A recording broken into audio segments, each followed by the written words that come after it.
제가 그 영적 전쟁이라는 주제로 이렇게 설교를 이렇게 하다 보니까 이 영적 전쟁의 시각으로 볼 수 있는 기독교의 중요한 교리들, 말씀들이 있음을 이렇게 발견했습니다.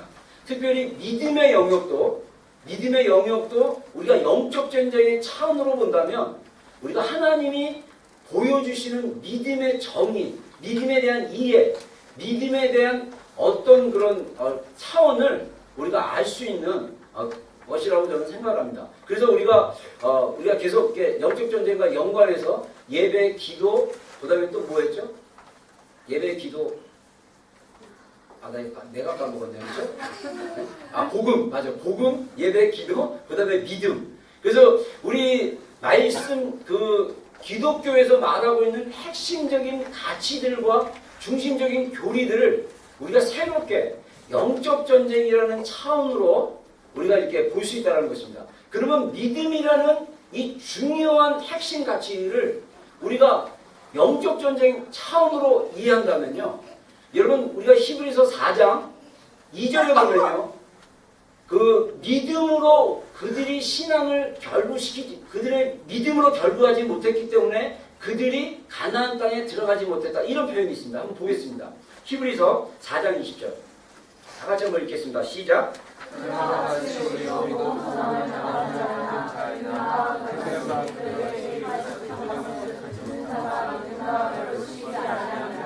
아멘. 자, 여기서 그들과 같이라고 했을 때 그들은 누구냐면요. 우리가 읽었던 본문에 나오는 이스라엘 백성들을 얘기합니다. 그 히브리서 4장에서는요. 히브리서 4장에는요. 그 앞부분에 어떤 얘기를 하냐면 이스라엘 백성들이 하나님의 약속을 믿지 않고 하나님의 약속대로 그 믿음이 없었기 때문에 그들과 같이 이러면서 히브리서 기자가 한 얘기가 뭐냐면 히브리서를 읽고 있는 독자들에게 성도들에게 뭐라고 하냐면 우리가 민수기 14장에 나와 있는 이스라엘 백성들이 하나님의 약속의 땅을 악평하고 거부합니다. 그들이 믿음으로 이 하나님의 약속을 믿음으로 이렇게 결부시키지를 못해요. 그래서 그들이 어떻게 됐냐? 히브리서 4장에 보면 우리도 복음을 전함을 받은 자이나 들은 바 그 말씀이 그들에게 유익하지 못한 것은 듣는 자가 믿음과 결부시키지 아니하니라. 다시 말해서 우리가 읽었던 본문에 나오는 이스라엘 백성들이 가나안 진입을 앞두고 그들의 믿음이 페일했습니다. 그들의 믿음이 실패했어요. 그 이유는 뭐냐? 그들이 그 하나님의 약속을 믿음과 결부시키지 않았기 때문이라는 것입니다. 그래서 오늘날 우리의 믿음도 하나님의 약속을 믿음과 함께 결부시키지 않으면 우리의 신앙도 실패할 수 있다라는 경고를 히브리서 기자가 얘기하고 있는 거예요. 그러면 제가 언어사전을 찾아보니까 결부시키다라는 언어의 의미가요. 원래는 그 헬라어의 두 단어가 합성이 됐는데 하나는 전치사적인 위드라는 그리고 위드하면 뭐뭐 옆에 뭐뭐로 이런 의미가 있잖아요. 거기다가 to mix라는 의미를 가미시켰어요. 그래서 이 결부시키다는 헬라어의 원래 의미가 섞다 혼합하다. 그러니까 섞고 혼합하다. 그러니까 to mix together라는 그런 의미가 있어요. 믿음이 이 약속의 말씀과 함께 섞여지고 혼합되어져야 된다는 거예요. 그래서 섞여지고 혼합됐을 때 나오는 언어적 의미는 뭐냐면 일치하다, 연합하다, 동의하다는 뜻이에요. 다시 말해서 우리의 믿음이 그 약속의 말씀이 우리 안으로 들어와서 그 약속이 우리의 믿음과 함께 섞여져 가지고 우리의 마음이 그 약속의 말씀과 일치되어지고 연합되어지고 동의되어질 때 그때 우리의 믿음이 그 약속과 하나 되는 거예요. 근데 우리의 믿음이 그러지 않을 수 있다는 것입니다. 오늘 민수기에 나와 있는 이스라엘 백성들이 안타깝게도 한 세대 전체가 페일하는 것을 우리가 알 수 있습니다. 그래서 이런 우리의 믿음도 영적인 전쟁 차원으로 봤을 때 우리가 믿음을 가졌다라고 생각하는데 이 믿음이 사실은 하나님의 약속의 말씀과 섞여지지 않고 그 약속의 말씀에 우리가 진정으로 동의하지 않는다면 우리의 믿음은 죽어있는 믿음, 하나님의 약속을 못 성취하는 그런 믿음으로 떨어질 수 있다는 것입니다. 그렇지 않기 위해서 우리가 어느 차원에서 이 믿음을 우리가 이해해야 되냐? 영적인 차원에서 한번 이해해 보자는 것입니다. 그래서 제가 이 영적 전쟁에 대한 관련 주제를 하면서 제가 항상 이 두 개의 중요한 관점을 얘기하는데, 하나는 영적 전쟁에 대한 이해의 관점. 그래서 영적 전쟁에 대한 이해는 영적 전쟁에 대한 어떤 정보나 또 마귀에 대한 얘기를 좀 하는데, 오늘 우리가 믿음을 생각했을 때 우리가 마귀는 어떤 놈인가? 이 마귀는 우리의 믿음을 어떻게 하는 놈인가를 우리가 좀 알아야 돼요. 얘는 놈이라고 불러도 마땅합니다. 다음 마귀에 대한 이해. 첫 번째 두 가지를 얘기할 텐데요. 마귀는 거짓의 아비라고 했어요. 그래서 요한복음 8장 44절에 예수님이 유대인들에게 질문을 하다가, 유대인들에게 진리를 알지니 너희가 진리가 너희를 자유케 하리라. 그러면 진리가 뭐냐 하면서 이런 논쟁이 막 벌어지기 시작했어요. 근데 유대인들이 자꾸 예수님을 안 믿으려고 해요. 그래서 예수님이 유대인들을 향해서 말하기를, 너희는, 유대인들을 얘기한다. 너희는 너희 아비 마귀에서 났으니. 자, 우리 다 하시겠습니다. 시작. 너희 아비의 욕심대로 너희가 행하고자 하느니라. 그는 처음부터 살인한 자요 지식을 기억이 없으므로 진리에서 못하고 거짓을 말할 때마다 그것으로 말하노니 이는 그가 거짓말쟁이요 거짓의 아비가 되었습니다. 예, 여러분, 우리가 하나님의 말씀, 특히 예수님의 말씀을 자세히 보면요, 굉장히 우리가 긴장해야 될 영역이 있습니다. 이 유대인들은요, 사도 바울도 유대인 출신이었고 예수님도 유대인 출신입니다. 근데 유대인들을 향해서 예수님이 뭐라면 너희 아비 마귀에서 났다라고 했어요. 이게 뭐냐면 유대인들에게 너희 아버지는 마귀다. 여러분, 이것만큼 저주스러운 말이 어디 있습니까? 그렇죠? 누가 나한테 너희 아버지는 마귀다, 이 마귀 새끼야 막 이러면 우리 마음이 얼마나 진짜 화가 나고 막 승질이 나겠습니까? 근데 그 유대인들은요, 구약의 율법을 나름대로 열심히 지키는 종교인들이었어요. 그들은요, 자신들이 지켜야 될 그때 당시 율법이 지켜야 될 한 개인이 유대인으로서 하나님의 율법을 지키려면 몇 가지를 지켜야 되냐면 613개를 지켜야 된다고 합니다. 613개인데 613개를 갖다가 두 개로 딱 나오는데, 하나는 뭐냐면 하지 말아라는 율법이 있어요. 613개 중에 하지 말라는 율법이 365개가 있어요. 희한하게 1년이 365일이에요. 그래서 매일 365개 하지 않을 게 있어요. 그리고 나머지 248개인가가 뭐냐면 뭔가를 하라는 거예요. Do something이에요. Did not do. 근데 이 613개의 율법을 열심히 지키고 있는 유대인을 향해서 너희 아버지는 마귀다, 이렇게 얘기하는 거예요. 이 말은 뭐냐면 이들의 믿음이 아까 말한 대로 히브리서 4장의 말씀처럼 이들의 믿음이 하나님의 말씀과 약속과 결부되지 않고 동의되지 않고 하나 되지 않았기 때문에 예수님이 볼 때 이들은 믿음이 빼이라는 거예요. 그래서 그들을 향해서 너희 아비 마귀에서 났다고 합니다. 이 얘기는 실제로 이 사람들이 마귀에서 난 자식들이 아니라 이 거짓말에 의해서 속고 있다는 것을 예수님이 비유적으로 말씀하신 거예요. 상징적으로 말씀하신 겁니다. 그래서 마귀를 뭐라 그러냐? 거짓말쟁이요 거짓의 아비가 되겠습니다, 이렇게 얘기합니다. 그러면서 처음부터 살인한 자고 그 다음에 그 거짓말들의 아버지라고 얘기합니다. 왜냐? 처음부터 영어 성경 보면 더 재밌어요. 네이티브 랭귀지래요. 이 뭐가 거짓말이. 그러니까 말만 하면 거짓말인 거예요. 그러니까 마귀 안에는 진실이 없어요. 네이티브 랭귀지. 제가 네이티브 한국말인데 제가 말만 하면 한국말 다 거짓말이라는 뜻이에요.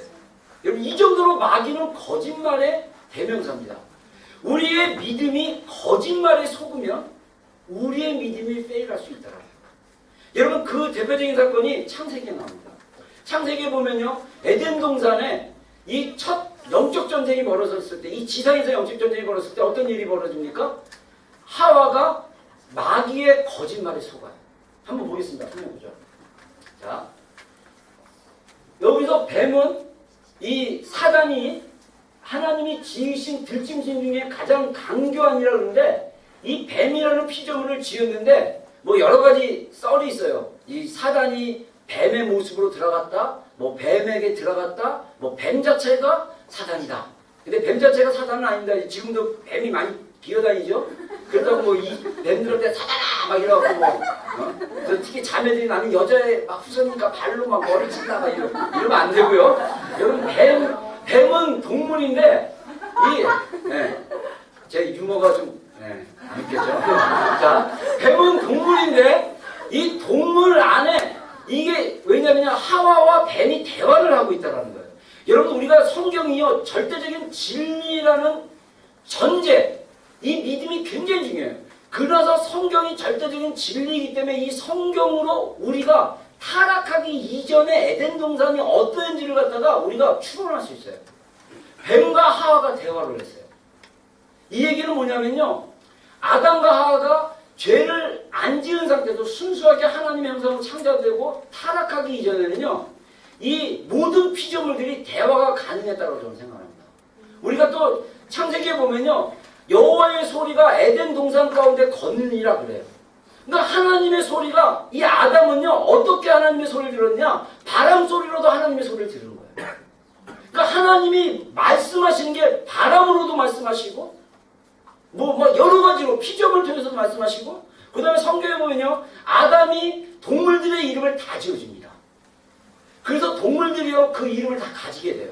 저는 개인적으로 이거는 제가 개인적인 의견입니다. 여러분들 꼭 개인적인 의견을 성경으로 이해하면 큰일 납니다. 개인적인 의견은 개인적인 의견일 뿐 성경은 성경대로 합니다. 근데 하나님의 말씀으로 근거했을 때 저는 개인적으로 아담과 하와가 이 동물끼리 대화도 했을 거라고 생각해요. 여러분 정말 친밀한 그 되게 반려동물들하고는 진짜 교감이 통하잖아요. 그렇죠? 그래서 저는 이 동물을 안 키워봐서 모르겠는데 동물을 정말 그냥 사람 이상으로 좋아하는 사람들 보면 이 교감이 막 통해요. 막 대화가 할 정도로. 근데 실제로 타락 이전에 인간과 동물들이 대화가 가능하지 않았나 저는 개인적으로 생각해요. 왜? 뱀이 하와에게 말을 걸어요. 그쵸? 말을 걸잖아요. 물어봐요. 뱀이 여자에게. 근데 이 뱀이 그때 당시 여자가 볼 때는 별로 징그러운 동물은 아니었어요. 그렇기 때문에 자연스럽게 대화가 가능했습니다. 만약에 서로 이렇게 부담스러운 존재였으면 하와가 부담스러워 대답하여 가라네. 뭐 이렇게 있었는데 그냥 바로 그냥 자연스럽게 친한 관계 속에서 대화를 했다는 거죠. 그래서 하나님이 참으로 너희에게 동산 모든 나무의 열매를 먹지 말라 하시더냐. 여러분 이 뱀이요. 마귀가 거짓말의 아버지라고 그랬잖아요. 얘가요 얼마나 교묘하게 거짓말하냐면요. 100%를 거짓말하면요. 다 사람들이 안 믿을 걸 아니까 거짓말을 섞어요. 근데 이 거짓말이 너무 네이티브하니까 자연스러우니까 거짓말이 아닌 것처럼 보이는 거야. 뭐라 그러죠? 동산에 있는 모든 나무의 열매를 먹지 말라 하냐? 이렇게 물어봐요. 그러면 그 뒷절에 보면요. 하와가 뭐라고 얘기하냐면요. 아니야. 동산에 있는 모든 과실은 먹을 수 있는데 중앙에 있는 나무만 먹지 말라고 했어. 라고 대답하게 만들어요. 그럼으로써 하와에게 어떤 의심을 주냐면요. 거짓말을 통해서 여러분 하와는요. 이미 하나님이 너는 에덴 동산 중앙에 있는 나무만 먹지 말라고 명령한 걸 알고 있었어요. 뱀도 알았어요. 근데 거기다가 거짓말을 섞인 거예요. 뭐라고 합니까? 모든 나무의 열매를 먹지 말라고 했느냐. 그러니까 모르는 척한 거예요. 알면서. 아주 흉악하죠. 네.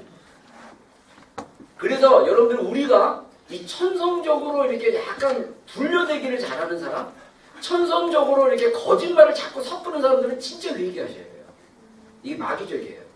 항상 우리는 진실함을 얘기할 수 있는 사람들이 돼야 돼요. 여러분 둘러대는 걸 너무 좋아하잖아. 이건 가면 쓰는 겁니다. 여러분 성경이 주는 교훈이에요. 그냥 있는 그대로 말하는 게 굉장히 중요합니다. 마귀는요 섞었어요. 알고 있었지만 거짓말을 넣습니다. 모든 나무의 열매를 먹지 말라고 했느냐. 그럼으로써 하와에게 무엇을 주목하게 만드냐면 에덴 동산의 중앙의 나무, 지식의 나무, 날리지 오브 트리 오브 날리지라고 그러는데 이거는 우리말로는 이제 선악과라고 합니다. 그러니까 선과 악을 구별할 수 있는 그런 지식의 나무에 집중하게 만들어요. 그래서 하와가 그 다음 구절에 보면요. 그 나무를 본즉 먹음직스럽고 보암직스럽고 함으로써 유혹이 들어온 거예요. 거짓말에 속으니까. 여러분 마귀는요.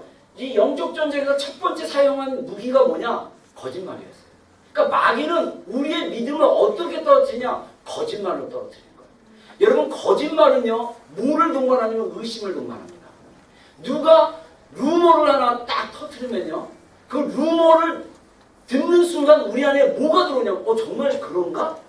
그러면서 그것을 의심하기 시작하고 누가 또 그 똑같은 루머를 얘기하고 또 얘기하면 3명 이상 얘기하면 이 거짓말이 진실이 된다고 합니다. 그래서 여러분들 그 히틀러가 나치를 만들고 그 독일 전체를 나치즘으로 이렇게 바꾸게 할 때 그 히틀러의 전략가가 하나 있었어요. 마귀 같은 놈.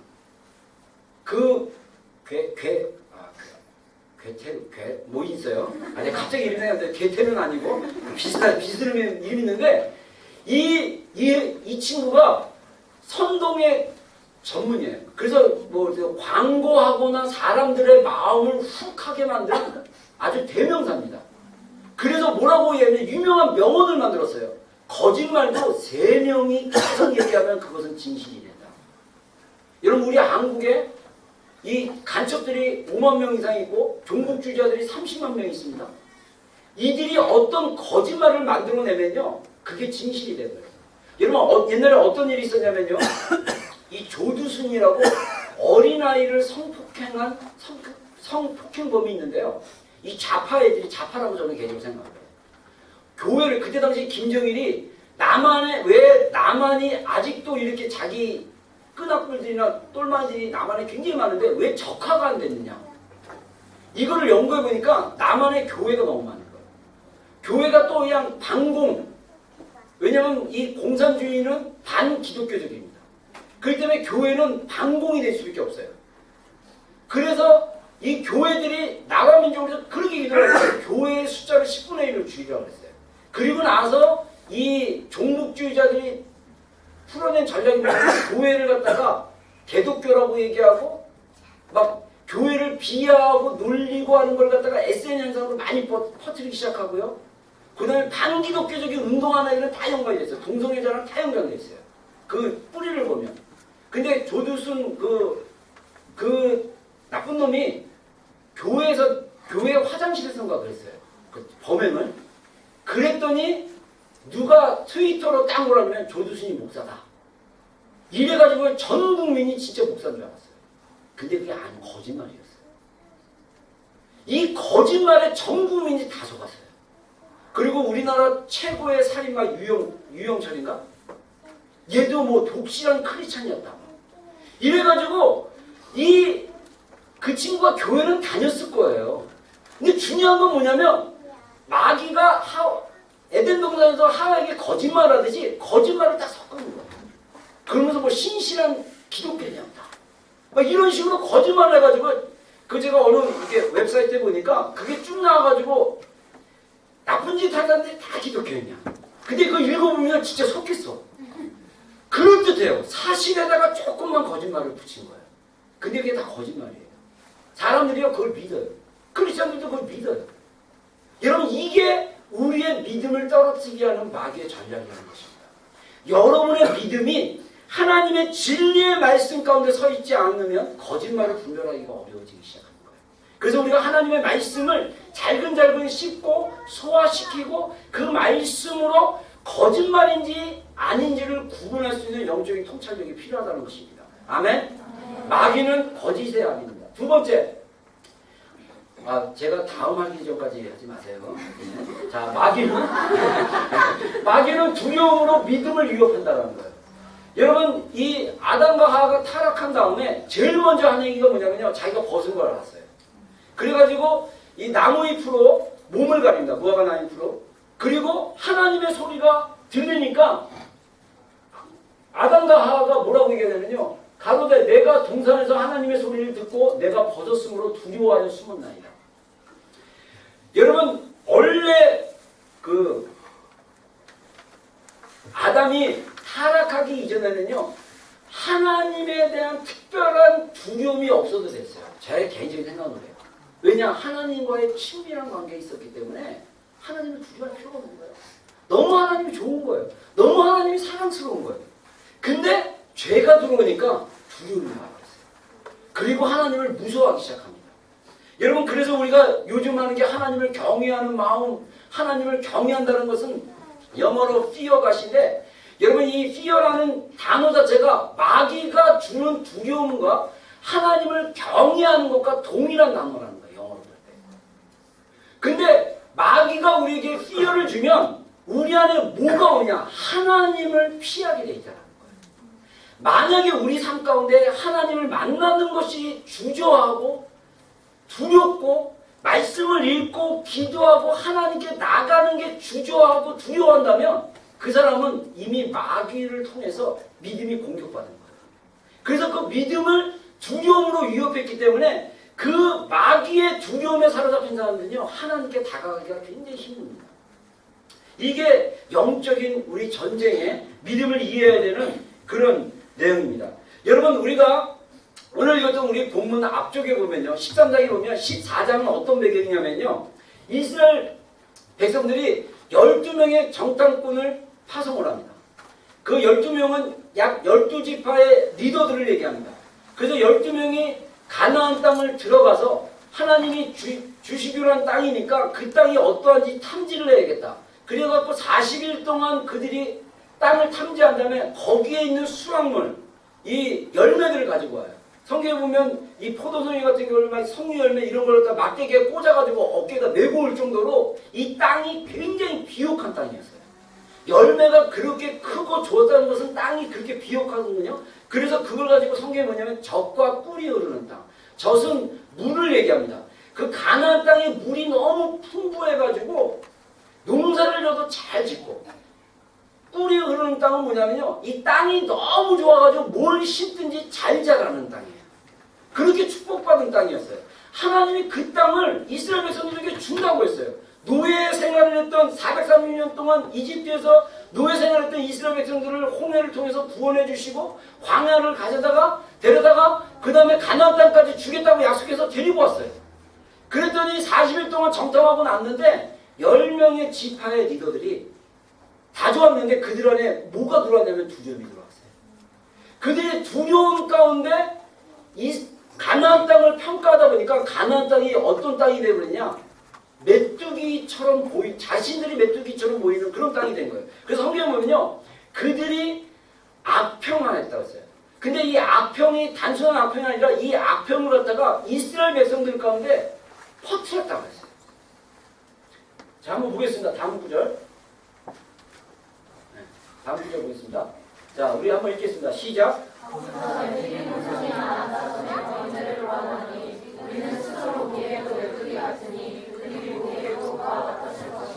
네. 자, 이들 안에 두려움이 온 거예요. 저는요, 이것을 갖다가 우리가 영적 전쟁 차원으로 봤다면 이 10지파의 리더들, 스파이들 안에 두려움을 심어준 거예요.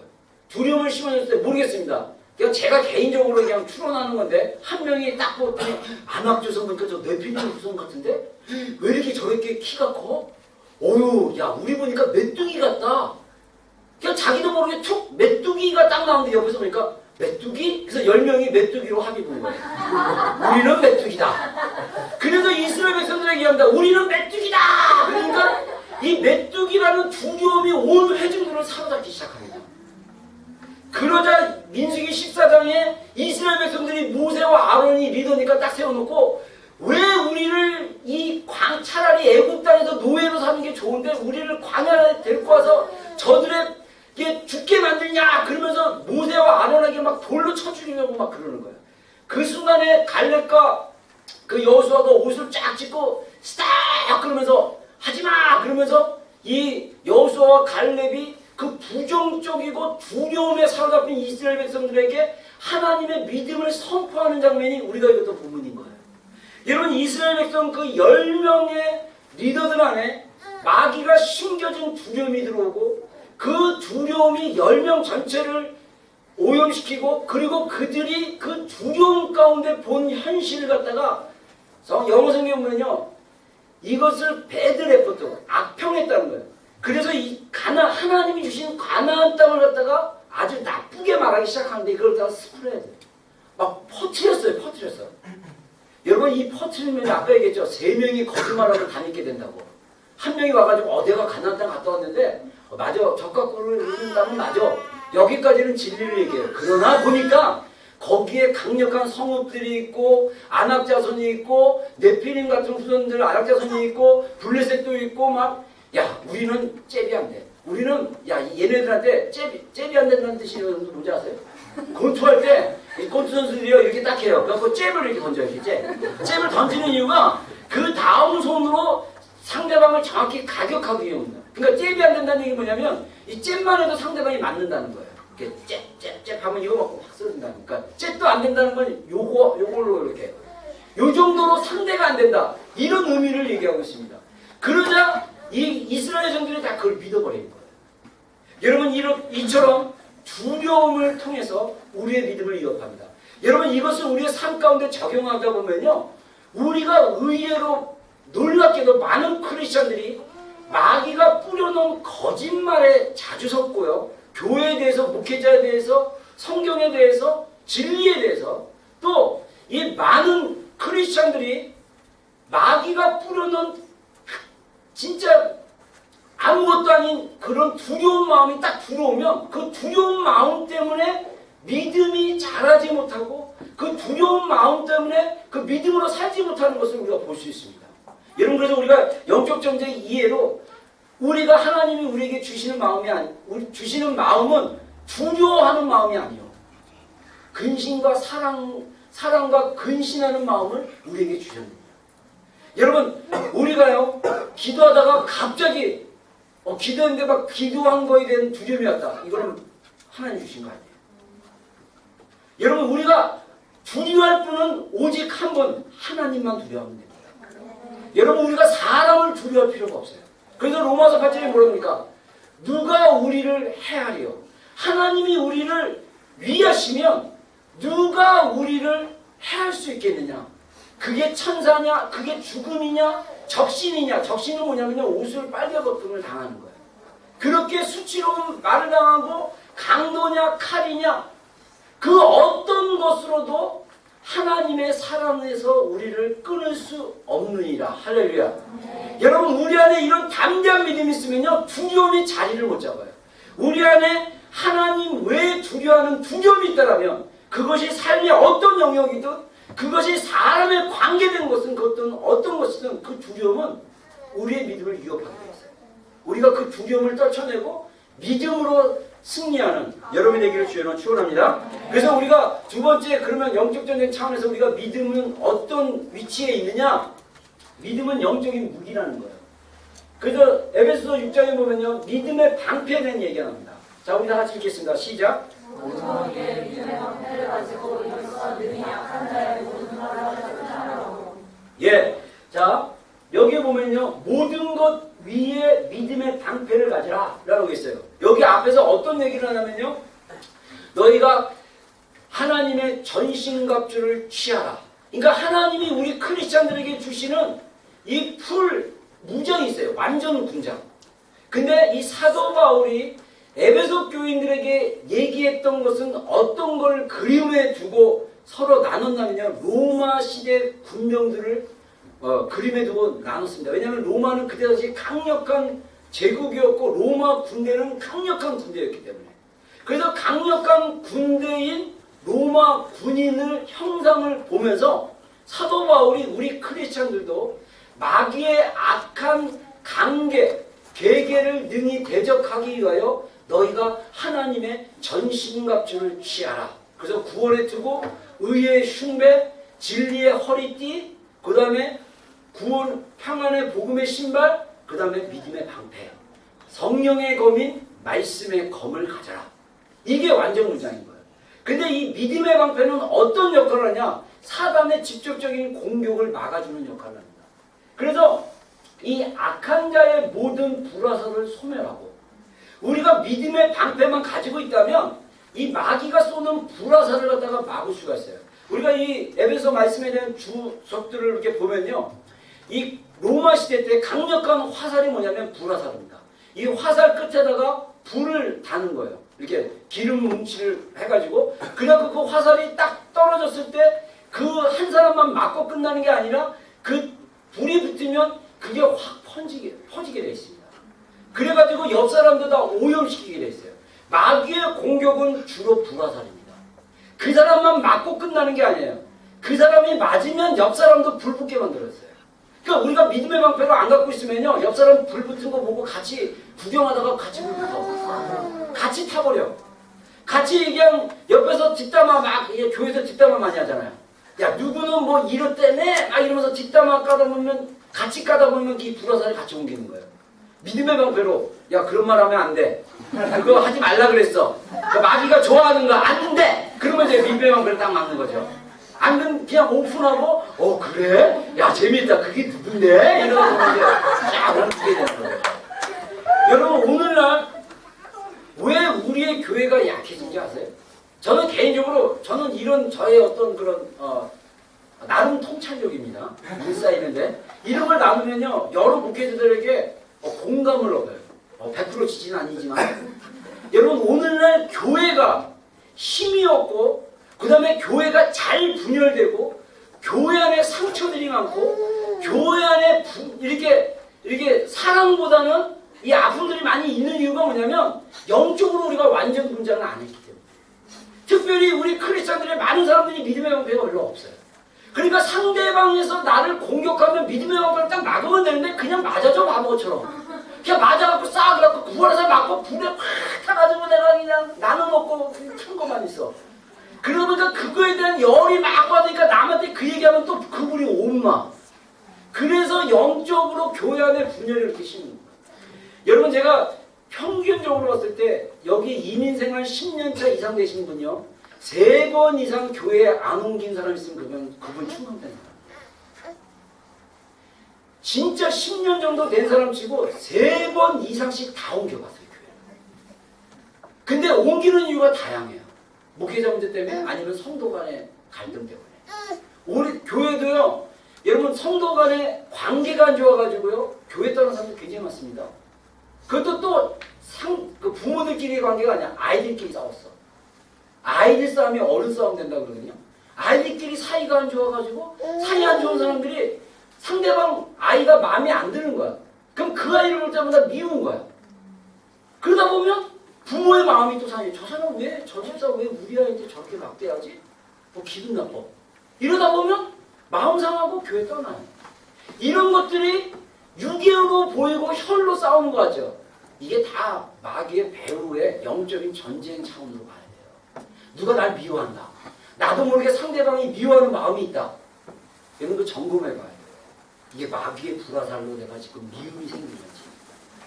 여러분 정말 우리의 감정이나 우리의 삶의 관계에서 이루어지는 많은 영역들이 사실 눈으로 보이는 것 같지만은 우리가 영적인 눈으로 보면 사단의 많은 부분에 공격이 될 수도 있다는 거예요. 근데 웃긴 게 뭔지 아세요? 우리가 입술로 우리가 말하는 걸로 저도 목사임에도 불구하고 말을 잘못함으로써 그 실수한 말이 상대방에게 불화살이 될 수도 있어요. 그러니까 내가 그걸 통해서 이제 우리가 이제 전통적으로 뭐냐면 마귀짓 하고 있다 이렇게 얘기해요. 근데 난 마귀가 아닌데 내 혀가 마귀짓을 하고 있는 거야.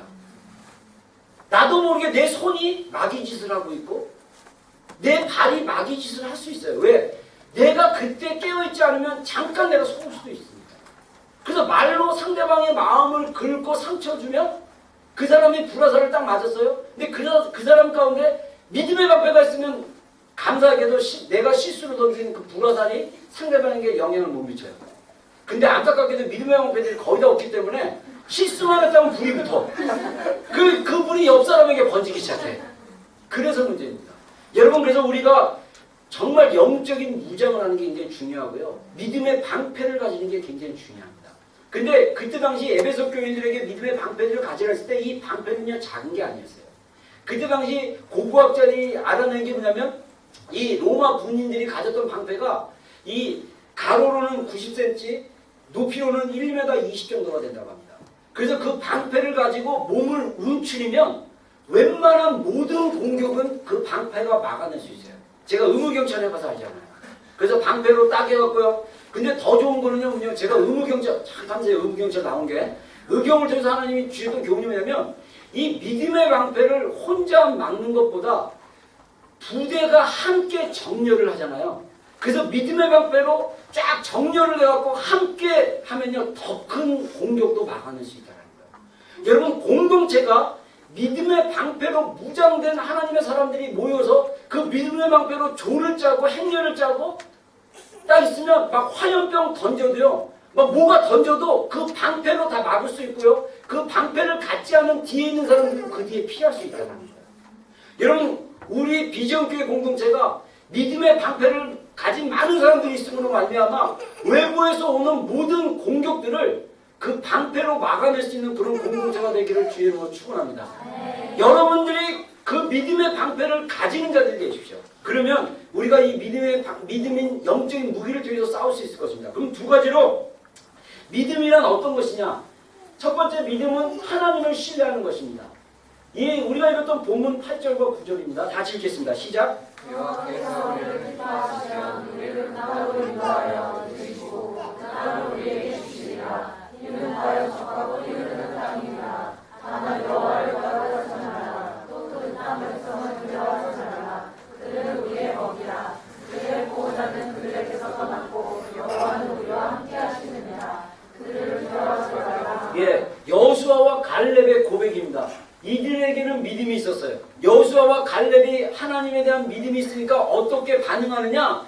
하나님을 거역하지 말고 하나님이 기뻐하시면 그 땅을 우리에게 주실 것이다. 그러면서 그 10명의 두려움에 사로잡힌 그 리더들은 이 가나안 사람들을 볼 때 자기는 메뚜기라고 얘기했는데 그들은 우리의 먹이다.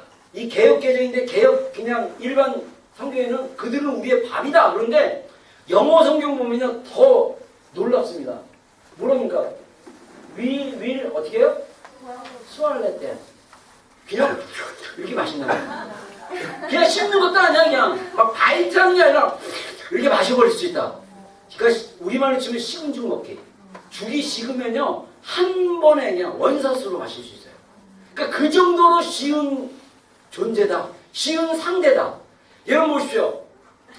우리가 하나님을 신뢰하는 믿음이 있다라면요, 우리가 이 영적인 삶에서 적용할 수 있는 부분이 뭐냐면, 여러분들 혹시 이제 졸업 후에 취업 문제 있습니까? 만약에 그것 가운데 두려움이 있다라면 두려움을 보면요, 나는 메뚜기 같아. 그 사람이 면접까지 날 볼 때마다 메뚜기로 보는 것 같아. 이런 두려움에 사로잡힐 수밖에 없어요. 근데 하나님을 신뢰하고 하나님이 나를 기뻐하시면 하나님이 좋은 직장을 주실 거야. 할렐루야. 그래서 그 믿음으로 직장 가운데 딱 가가지고 면접관을 갖다가 내가 마셔버리겠다. 이런 마음으로 딱 나가서 면접을 하세요. 이거는 태도의 변화입니다.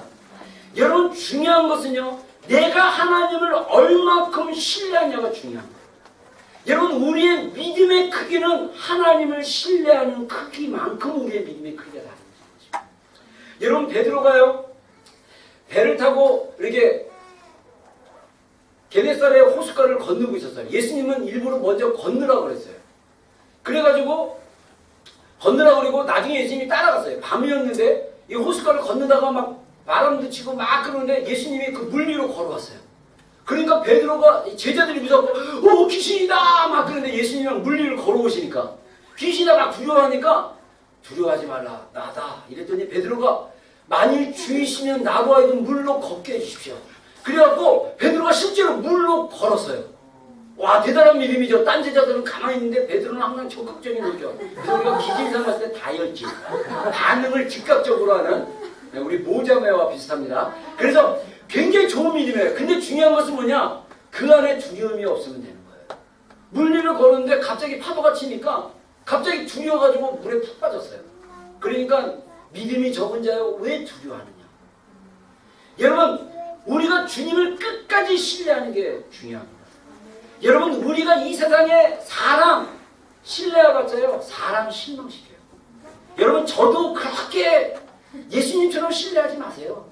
저도 여러분을 실망시킬 수 있습니다. 왜? 저는 연약한 인간인 거로. 그러나 예수님은 절대로 우리를 실망시키는 분이 아닙니다. 할렐루야.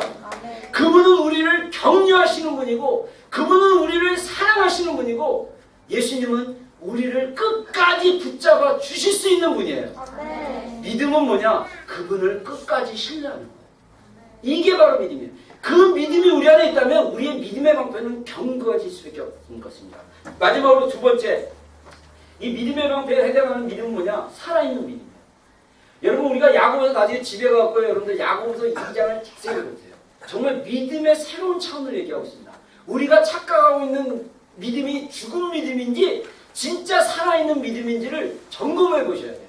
여러분 먼저 제가 2장 14절 앞부분 읽겠습니다. 내 형제들아 만일 사람이 믿음이 있노라 하고 행함이 없으면 무슨 유익이 있으리요? 그 믿음이 능히 자기를 구원하겠느냐?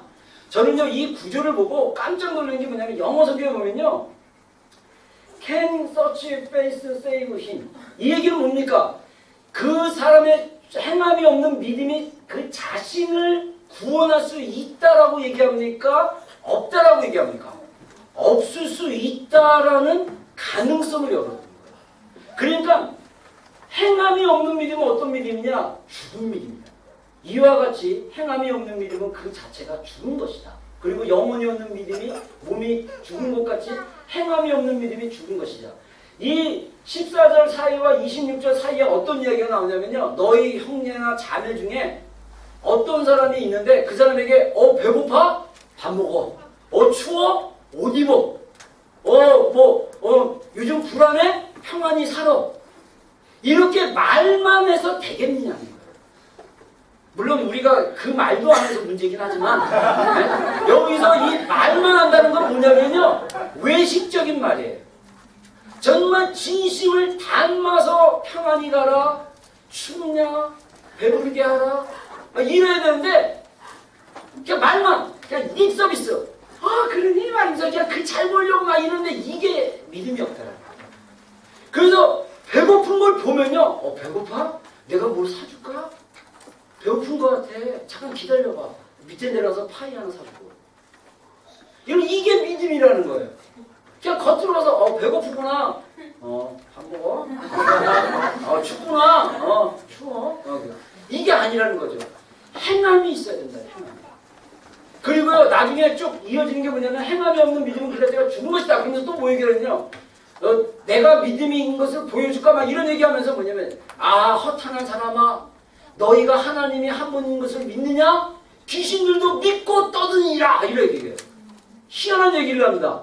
귀신들도 믿고 떠드네. 귀신들도 뭘 하냐면요 하나님 살아계신 건 알아요. 근데 걔들은 떨어요. 믿고 막 하나님 보면 하나님 무서워 떨어요. 근데 하나님 살아계신 것을 알고 믿는 것만 믿음이 아니라는 거예요.